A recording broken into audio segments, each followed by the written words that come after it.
प्रियंका गांधी। आज मैं आपको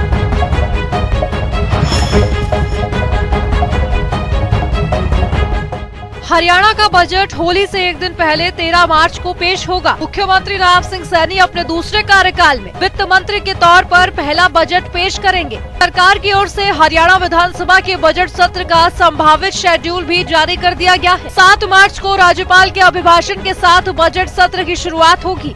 सत्र की अवधि 7 मार्च से 25 मार्च तक रहेगी। इसमें 9 सिटिंग रखी गयी है। 19 दिन के शेड्यूल में 10 छुट्टियाँ भी हैं। बजट सत्र का शेड्यूल: पहले दिन 7 मार्च को सुबह 11 बजे राज्यपाल का अभिभाषण होगा। 8 और 9 मार्च को अवकाश रहेगा। 10 से 12 मार्च तक अभिभाषण पर चर्चा होगी। 12 मार्च को अनुपूरक अनुमान की दूसरी किश्त पेश की जाएगी। 13 मार्च को सीएम सैनी 2025 और 2026 का बजट पेश करेंगे। 17 और 18 को बजट अनुमानों पर चर्चा होगी। 19 से 21 मार्च तक कोई बैठक नहीं होगी। 24 मार्च को सीएम बजट अनुमानों पर हुई चर्चा का जवाब देंगे। इसी दिन बजट पर सदन में मतदान होगा।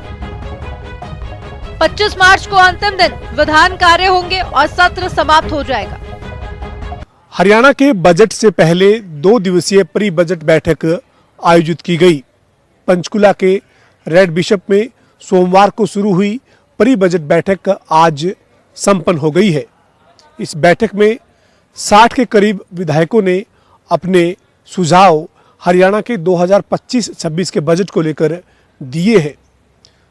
दूसरे दिन बैठक में मुख्यमंत्री नायब सिंह सैनी समेत कई मंत्री और विधायक मौजूद रहे।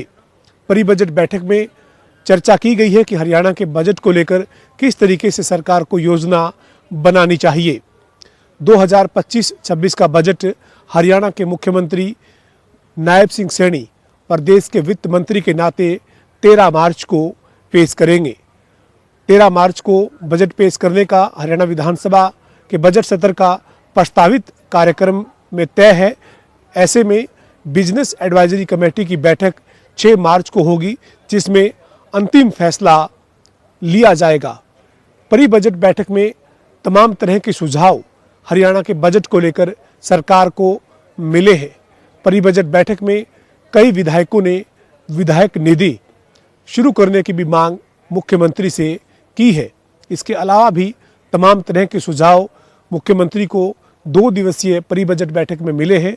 बहरहाल देखना होगा हरियाणा के मुख्यमंत्री जब वित्त मंत्री के तौर पर बजट पेश करेंगे तो कौन कौन से सुझाव को बजट में रखा जा। इस बार हरियाणा का बजट 1.95 लाख करोड़ रुपए का हो सकता है। मुख्यमंत्री चूंकि वित्त मंत्री भी है, इसलिए उनके निर्देश पर बजट तैयार किया जा रहा है। सीएम सैनी ने सभी मंत्रियों विधायकों के साथ बजट तैयार करने के लिए चर्चा भी की। और आज का जो सत्र है वो महिला सशक्तिकरण को समर्पित रहा है। आज के इस सत्र में सर्वप्रथम महिला विधायकों से सुझाव बजट संबंधी आमंत्रित किए गए हैं। उन्होंने अच्छे सुझाव दिए हैं। आज के सत्र में सभी विधायकों ने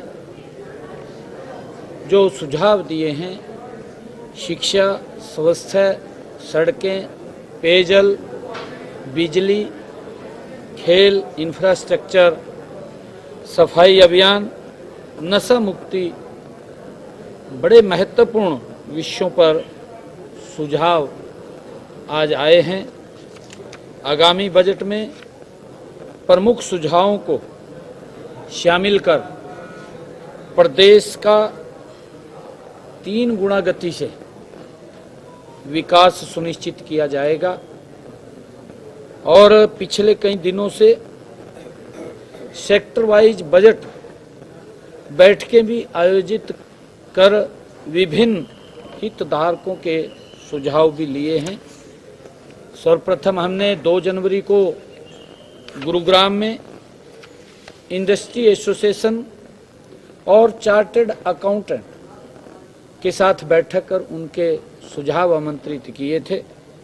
हिसार में हमने कृषि वैज्ञानिकों एफपीओज और हमारे प्राकृतिक खेती करने वाले किसान, प्रगतिशील किसान और हमारे जो हॉर्टिकल्चर के किसान हैं, ऐसे सब किसानों को हमने आमंत्रित किया था और उनके बड़े महत्वपूर्ण सुझाव हमें मिले थे। हमने हरियाणा प्रदेश में जो हमारा युवा जिन्होंने अपना स्टार्टअप शुरू किया, ऐसे स्टार्टअप युवाओं को भी हमने आमंत्रित किया और उनसे भी हमने महत्वपूर्ण उनकी तरफ से सुझाव आए हैं। उनकी जो गाथा है वो हमने सुनी है, सुझाव भी उनसे आमंत्रित किए हैं। कई युवाओं ने तो जीरो बजट से अपना काम शुरू किया और हमारे स्टार्टअप वो 100 करोड़ से ज़्यादा की टर्नओवर पहुंच गए हैं। ऐसे उनकी जो गाथा थी वो भी सुनी है, उनके सुझाव भी आए हैं, जिससे कि हमारे युवाओं को उससे प्रेरणा मिलती है, क्योंकि पढ़ते पढ़ते उन्होंने स्टार्टअप शुरू किया। हमने यहीं पंचकुला में महिला उद्यमियों, महिला प्रतिनिधि, सेल्फ हेल्प ग्रुप की हमारी बहनें, नमो ड्रोन दीदी के भी हमने सुझाव आमंत्रित किए हैं। पानीपत में हमने टेक्सटाइल इंडस्ट्री के सभी पदाधिकारियों से बैठक में सुझाव महत्वपूर्ण उनके भी आए हैं। हमने ऑनलाइन पोर्टल के माध्यम से प्रदेश के प्रबुद्ध जनों के लिए भी हमने सुझाव आमंत्रित किए थे। लगभग इस पोर्टल के माध्यम से हरियाणा प्रदेश के प्रबुद्ध जनों की तरफ से 10,000 सुझाव हमारे पास आए हैं, जो इस बजट के अंदर महत्वपूर्ण भूमिका वो समाहित होंगे। प्रदेश के लोगों को इसका लाभ मिलेगा। इन महत्वपूर्ण सुझावों को आने वाले बजट में जो भी आज माननीय विधायकों ने और सभी हमारे जो प्रतिनिधि अलग अलग बुद्धिजीवी वर्गों से हमने बात किया है, उसको हम महत्वपूर्ण सुझावों को बजट में शामिल कर हरियाणा प्रदेश के लोगों के जीवन को सरल और सुगम बनाने का काम इसके माध्यम से किया जाएगा। इसका लाभ मेरे हरियाणा प्रदेश के लोगों को मिलेगा। विभिन्न वर्गों से बातचीत, बेहतरीन सुझावों को आने वाले प्रदेश के बजट में समाहित कर प्रदेश के 2 करोड़ 80 लाख लोगों के हित का ये बजट प्रस्तुत होगा। इस बार अनुमान है कि 1.95 लाख करोड़ रुपए का बजट पेश किया जाए। लाडो लक्ष्मी योजना के लिए बजट का प्रावधान होगा। लाडो लक्ष्मी योजना पर लगभग 10,000 करोड़ रुपए का खर्च आने का अनुमान है। इस बजट में लाडो लक्ष्मी योजना के बजट का प्रावधान किया जाएगा। इस योजना के तहत सूबे की गरीब महिलाओं को 2100 रुपए महीना सरकार देगी। इस योजना का लाभ उन्हीं महिलाओं को मिलेगा जिनकी उम्र 18 से 60 साल तक होगी और आर्थिक रूप से कमजोर होगी। मुख्यमंत्री नायब सिंह सैनी पहले इसकी घोषणा कर चुके हैं कि सभी विधायकों ने अलग अलग सुझाव दिए हैं, चाहे शिक्षा से संबंधित है, चाहे स्वास्थ्य से संबंधित है और चाहे सड़क, पेयजल या बिजली से संबंधित महत्वपूर्ण सुझाव सभी विधायकों ने अलग अलग अपने अपने सुझाव दिए हैं। उन सब सुझावों को हमने संकल्पबद्ध किया है। हमारे सभी अधिकारीगण यहाँ पर उच्च स्तरीय अधिकारीगण बैठे थे। उन्होंने सभी अधिकारियों ने सभी माननीय विधायकों के सुझावों को नोट भी किया है और हमारे सभी मंत्रीगण भी यहीं पर मौजूद थे और सभी मंत्रीगण ने भी उन सुझावों को सुना है।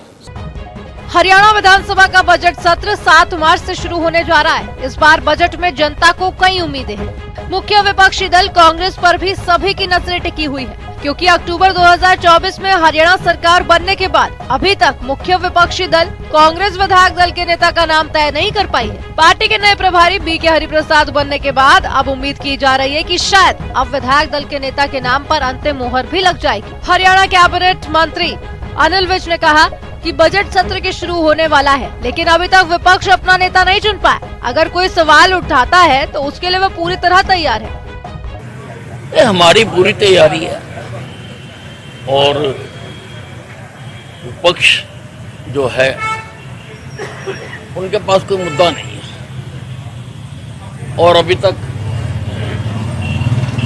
वो विपक्ष का नेता भी नहीं चुन सके। कांग्रेस पार्टी अपना नेता भी तय नहीं कर, इसलिए हम पूरी तरह तैयार हैं। अगर कोई बात उठाएंगे तो उसका डट के जवाब देंगे। हरियाणा में चुनाव को हुए करीब 5 महीने होने वाले हैं, लेकिन कांग्रेस हाईकमान इतना वक्त गुजरने के बाद भी विधायक दल का नेता तय नहीं कर पाया है, जबकि पार्टी इस मामले में केंद्र से भेजे गए पर्यवेक्षकों के जरिए विधायकों की राय भी लेकर चुकी है। विधायकों ने इस मामले में हाईकमान को भी अधिकृत कर दिया था। बावजूद इसके अभी तक इस पर पार्टी फैसला नहीं ले पाई। हालांकि पहले उम्मीद थी कि दिल्ली विधानसभा चुनाव के बाद विधायक दल के नेता का नाम तय हो सकता है। इस सब के बीच अब 7 मार्च से हरियाणा का बजट सत्र भी शुरू होने वाला है। वही निकाय चुनाव के लिए नतीजे भी 12 मार्च को आने में हैं। पार्टी ने हरियाणा कांग्रेस के प्रभारी पद पर दीपक बाबरिया की जगह बीके हरिप्रसाद को नियुक्त किया है, मगर नेता विरोधी दल एक अच्छा ऑफिशियल जरूरतमंद होती है। पिछले सत्र में पूर्व सीएम भूपेंद्र सिंह हुड्डा ने वरिष्ठ होने के नाते इस जिम्मेदारी को बखूबी निभाया था। ऐसे में ये भी हो सकता है कि वे फिर से बिना नेता विपक्ष के इस जिम्मेदारी को फिर से निभाएं। मगर ये सवाल अभी जस का तस बना हुआ है। कांग्रेस सांसद जयप्रकाश का कहना है कि हाईकमान नेता प्रतिपक्ष का जल्द चुनाव करेगा। नेता प्रतिपक्ष पूर्व सीएम भूपेंद्र सिंह हुड्डा से बेस्ट कोई हो नहीं सकता है। विधायकों ने अपनी अनुशंसा पूर्व सीएम भूपेंद्र सिंह हुड्डा को लेकर ही दी है। चुने जाऊंगे यार, अपन क्यों चक्कर में पड़ा? विधायकों ने अपनी अनुशंसा दे दी है। कौन बेहतर है आपकी नजर में, कौन होना चाहिए? देखो, हमारे तो नेता चौधरी भूपेंद्र सिंह हुड्डा है और बेहतर ना बेहतर कहने से मेरे से कुछ नहीं बनता। जो विधायकों ने अपनी अनुशंसा कर दी है वही तो हाईकमान चुनेगी, तो हाईकमान फैसला करेगी। तो कमल गुप्ता का कहना है सर कि निकाय चुनाव में कांग्रेस पार्टी और बीजेपी के अंदर कोई टक्कर नहीं है, एक तरफा माहौल है। हाँ, सही बात, सही बात। इनसे टक्कर हमारी पहले मिली थी, पहले भी कमल गुप्ता इस्तेमाल जब्त हुई है, इससे कहां टक्कर थी? पहले भी कांग्रेस से आ रही है। अरे कई बार आ लिए तो 2 बार जीत गया, वो भी किसी न किसी की दया दृष्टि से। हरियाणा में प्रदेश अध्यक्ष को लेकर अभी तक पेच फंसा हुआ है।